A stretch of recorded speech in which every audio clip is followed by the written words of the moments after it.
சாமியார் ஆகிட்டியான்னு கேட்குறேன். அந்த புள்ள பக்குவத்தோடு ஆமாம் அரமணை கோழி முட்டை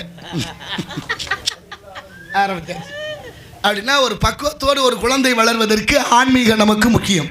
நீங்கள் பாருங்கள், நம்மளை வளர்த்தவங்களாம் எப்படி சொல்லி வளர்த்தாங்க, டேய் அந்த பக்கம் போகாத சாமி இருக்குது, தப்பாக பேசாத கடவுள் பார்த்துக்கிட்டு இருக்கிறாரு, தப்பு பண்ணாதீங்கடா சாமி கண்ணை குத்தும்னு சொல்லி வளர்த்தாங்க. அது வரைக்கும் சரியாக தான் இருந்துச்சு. அதனால தானே இந்த பக்தி வந்தது. பக்தி தானே ஒரு பயத்தை உண்டு பண்ணுது. அந்த பயத்தானே நம்மளை நேர்மையாக நடக்க வைத்தது. இன்னைக்கு அப்படி இல்லை.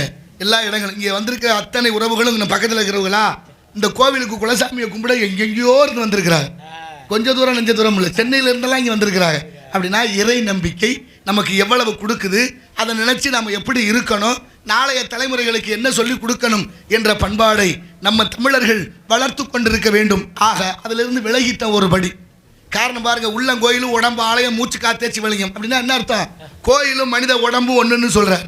கோயிலும் மனித உடம்பு ஒன்றுன்னு சொன்னா என்ன செய்யணும்? கோயிலை நினைக்கிறது மாதிரி இந்த உடம்பை நினைக்கணும். யாரு கேட்குறா?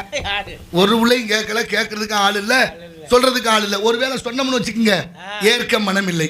ஊருக்குள்ள திருவிழா காப்பு கட்டியாச்சுன்னா அத்தனை பேரும் ஊரோட விரதம் இருந்த காலம் இருந்தது. வீட்டுக்கு விருந்தாடியா வந்தவர்கள் எல்லாம் விரதம் இருந்தார்கள்.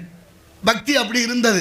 ஆனால் இன்னைக்கு அம்மா விரதம் இருந்தால் அப்பா குடிச்சிட்டு வர, அப்பா குடிச்சிட்டு வந்தாருன்னா அம்மா அப்பா பிள்ளையும் குடிச்சிட்டு வர்ற காலமாக போச்சு. எப்படி மாறிட்டோம் பத்தியலா? இந்த ஆன்மீகம் எவ்வளவு உயர்ந்தது. ஆன்மீகம் என்ற பக்தி தான் மனிதனுக்கு ஒரு கட்டுப்பாட்டை விதித்தது. அந்த கட்டுப்பாடு நம்ம நேர்மையாக நடக்க ஒழுக்கத்தோடு இருப்பதற்கு வழிவகுத்தது. அதை சிந்தனை சிதறல்களாக மாற்றியதனுடைய விளைவு இன்னைக்கு திருவிழாக்கள்லாம் ஒரு இடத்துகளில் ஒவ்வொரு இடங்களில் பார்க்கும்போது ரொம்ப வேதனையாக இருக்குது. இருந்தாலும் நிறைவான இந்த இடத்தை பார்க்கின்ற பொழுது எம்பெருமான் முருகனுடைய திருவருளாக வாங்க வாங்க.